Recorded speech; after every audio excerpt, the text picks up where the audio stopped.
ಮೊನ್ನೆ 2ನೇ ತಾರೀಕು 9ನೇ ತಿಂಗಳ 2024ರಂದು ಕರ್ನಾಟಕ ಸರ್ಕಾರದವರು ಕಾವೇರಿ 2 ತಂತ್ರಾಂಶವನ್ನ ರಾಜ್ಯದಲ್ಲಿ 4 ಜಿಲ್ಲೆಗಳಿಗೆ ಅಳವಡಿಸಿರುವುದರಿಂದ ಅದರಲ್ಲಿ ಬಾಗಲಕೋಟೆ ಜಿಲ್ಲೆ ಒಂದಾಗಿರೋದ್ರಿಂದ ಬಾಗಲಕೋಟೆ ಜಿಲ್ಲೆಯಲ್ಲಿ ಒಂದು ಉಪನೋಂದಣಿ ಕಚೇರಿಯಲ್ಲಿ ನಾವು ಬಾಗಲಕೋಟೆ ಸಂಬಂಧಪಟ್ಟಂತ ಎಲ್ಲ ಆಸ್ತಿಗಳನ್ನ ಏನಾದರೂ ನೋಂದಣಿಗೆ ಬಂದಂತ ಸಂದರ್ಭದಲ್ಲಿ ನಮಗೆ ಏನು ತೊಂದರೆ ಆಗ್ತದೆಪ್ಪ ಅಂತಂದ್ರೆ, ನಮ್ಮಲ್ಲಿ ಬಾಗಲಕೋಟೆಯಲ್ಲಿ ಈ ಆಸ್ತಿ ಉತ್ತಾರಗಳು ಸಾಕಷ್ಟು ಇನ್ನೂ ಪ್ರಮಾಣದಲ್ಲಿ ನೋಂದಣಿ ಆಗಿರುವುದಿಲ್ಲ.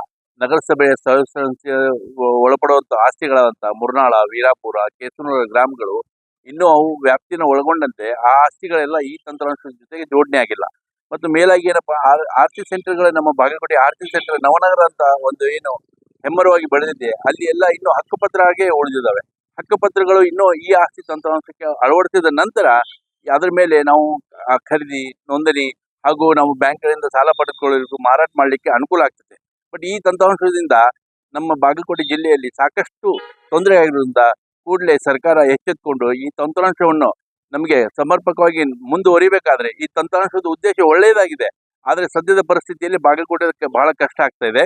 ಇದನ್ನ 1 ವರ್ಷದವರೆಗೂ ಕಾಲಾವಕಾಶ ಕೊಟ್ಟು ಈ ಎಲ್ಲ ನಮ್ಮ ಸ್ಥಳೀಯ ಸಂಸ್ಥೆಗಳಲ್ಲಿ ಎಲ್ಲ ಈ ಆಸ್ತಿ ಸ್ವತ್ತುಗಳನ್ನು ಹೊಂದಿದ ನಂತರ ಈ ತಂತ್ರಾಂಶವನ್ನು ಅಳವಡಿಸಬೇಕು ಅಂತ ಅಂದ್ಬಿಟ್ಟು ನಾನು ಬಾಗಲಕೋಟೆ ನಾಗರಿಕರು ಹಾಗೂ ಬಾಗಲಕೋಟೆ ಜನರ ಪರವಾಗಿ, ಬಾಗಲಕೋಟೆ ಸಂತ್ರಸ್ತರ ಪರವಾಗಿ ಬಹಳ ಗಟ್ಟಿ ಧ್ವನಿಯಲ್ಲಿ ತಮ್ಮನ್ನು ನಾನು ಒಂದು ಆಗ್ರಹಿಸ್ತಾ ಇದ್ದೀನಿ.